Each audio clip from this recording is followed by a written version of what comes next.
ติจิตน้ำตกเจ็ดสั้นเนาะน้ำตกเจ็ดสั้นเนี่ยอยู่มกเจ้าเด้อนี่สดๆในน้ำบึงสลีบ้านเจ้าพนะมีแต่เงยตุ้ยมาตุ้ยแซ่บมากเลยน้ำตกเจ็ดสั้นพี่น้องไงมันมีตั้งว่าเจ็ดเบื้องใช่ไหม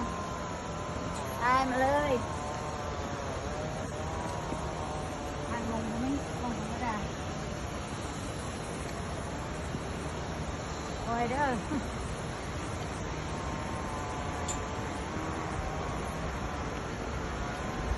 ดีมาฮอตลานี่ตามขายใหญ่เลยตันแท้ที่ว่าตำโบเมนนี่มันฟันเลยนะมันจะลงหอดวันนี้นะยังเยอะคิดว่ามันสั้นโบเมนเนี่ยคุณน่ะลงรุ่มคุณทีมงานเขาลงไปคุณนะต้องค่อยๆเลยมันขาคืนนี้ขาลอยเลยขึ้นบันไดเลยไปเขาใส่สูตรแบบนี้เอาตะลุตัวนี้ลงไป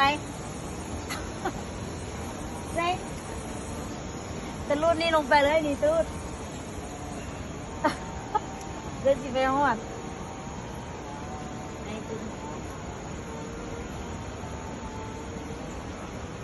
หยุดตรงไว้ก่อนหยุดตรงไว้ก่อนเนาะ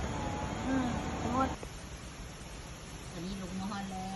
วเนาะลงมาฮอนลงแล้วมาขาลอยกระบะเลยตามขาดง่ายเลย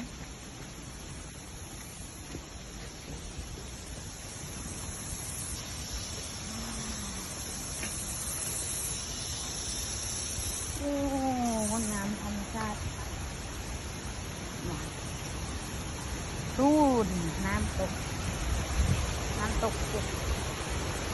เจ็ดสั้นเจ็ดบนปลาอันนี้